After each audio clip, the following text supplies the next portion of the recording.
Hi friends, आज हम लोग सीरीज़ इन आर के बारे में पढ़ेंगे। लेकिन ये पढ़ने से पहले जो मिनिमम नॉलेज रिक्वायर्ड है, you have to have the knowledge of sequence in R. So I assume that you have that knowledge.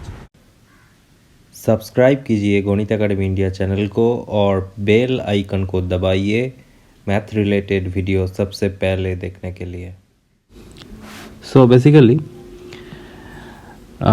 suppose un be a real sequence, then an expression of the form u1 plus u2 plus up to un, this infinite series का जो सम है, ये जो expression है इसको हम लोग ऐसे भी लिख सकते हैं, कभी कभी ऐसे भी लिखते हैं। तो this is called infinite series of real numbers. Okay, now we have a series un n equals to 1 to infinite. So this is u1 plus u2 up to un. So this is the infinite sum. Now इस series को हम कब बोलेंगे कि ये converge करेगा या फिर डाइवर्ज करेगा या फिर ऑसिलेट करेगा, कब बोलेंगे?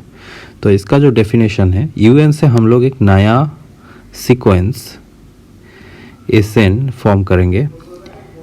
Sn will be defined like this: u1 plus u2 up to nth term का जो सम होगा इसको हम लोग un कहेंगे।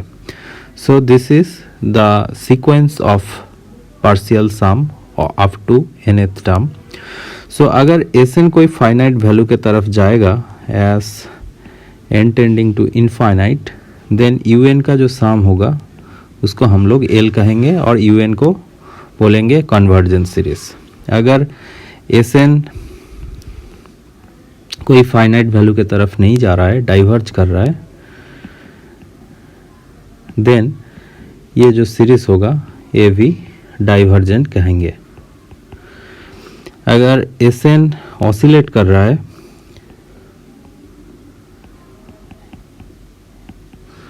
देन समेशन un को ऑसिलेटरी कहेंगे। Okay, now let us see this series.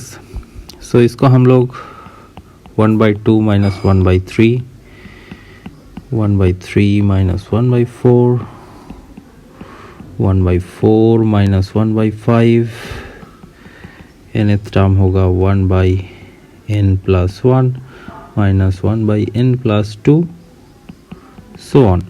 तो अगर इसको Sn के बारे में देखेंगे तो इतना जो टर्म होगा इसका सम होगा। नाउ अगर इसको हम लोग Sn बोलेंगे तो Sn will be, look 1/3 cancels out, this term, this term, this term, this term, and this will be cancelled out with the previous term। so बचेंगे क्या Sn में? half minus 1/n plus 2। now this will go to half as n tending to infinite, because n को infinite रखने पर this term will go to 0।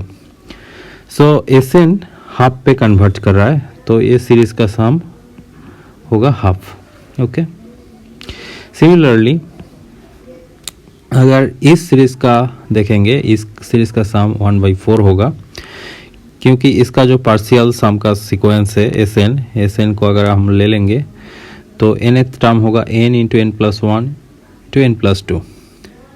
अगर half multiply करके numerator में 2 2 2 2 दे देंगे तो इस टर्म को हम लोग पार्शियल फ्रैक्शन से ऐसे लिख सकेंगे by this result. Okay, so basically now ये टर्म के साथ ये टर्म, ये टर्म के साथ इसका टर्म, इसके साथ प्रीवियस कोई टर्म कैंसिल आउट हो जाएगा, तो बचेंगे क्या Sn में?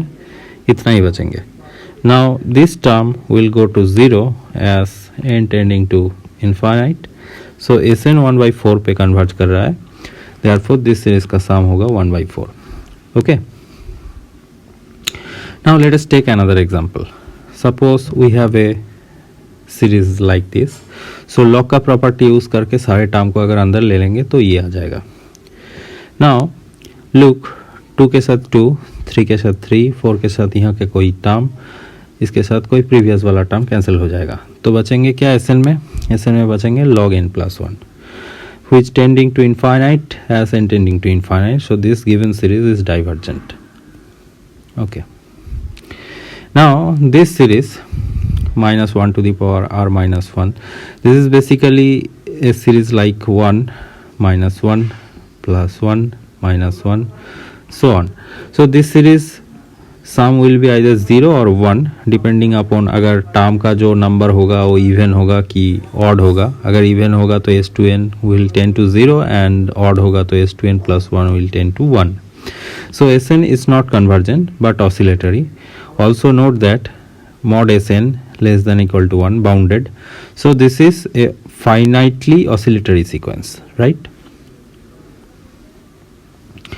Now what we are telling that the necessary condition for convergent series un is that limit un tending to 0. So let us show this. Suppose we have a sequence un which is convergent. Okay, convergent को हम लोग short में CGT लिखेंगे, divergent को short में DGT लिखेंगे. Okay, UN is convergent. So that means इसका जो Sn वाला जो सीक्वेंस होगा ये कन्वर्जेंट होगा. So suppose limit Sn n tending to infinite is a finite value S से. नाउ अगर हम लोग ऐसे देखेंगे u1 plus u2 up to un minus u1 plus u2 up to un minus 1, ये होगा un क्योंकि इसमें n माइनस 1 टर्म का सम ले रहा है, इसमें n टर्म का सम लिया जा रहा है. Now this is nothing but Sn and this is nothing but Sn minus 1. अगर हम लोग लिमिट लेंगे तो limit un will be limit Sn minus limit Sn minus 1. Now by this result limit Sn is S, so this is S minus S, that is 0. So convergent series के लिए उसका जो nth term उसमें अगर n tending to infinite रखेंगे तो वो 0 आएगा. Correct. Now let us take this example. इसका जो nth वाला टर्म है इसको अगर हम लोग देखेंगे n to the power n by n factorial. So इसको हम लोग ऐसे लिख सकते हैं n up to n times and this is 1 2 3 n times. So this is n by 1 into n by 2 up to n by n. So this is always strictly greater than 1. So इसका जो nth term है इसका अगर summation un बोलेंगे तो limit un never 0. So this series is not convergent. So this is not convergent. Similarly for this series अगर इसको limit देखेंगे as n tending to infinite, so this is basically cos 0, that is 1, which is not equal to 0. So by the previous result this is not convergent.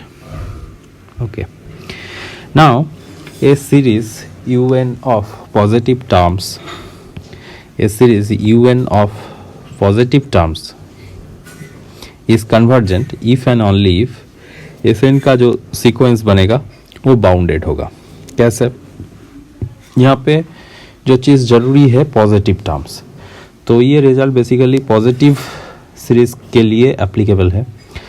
Late us see how we can show that. So this is very easy because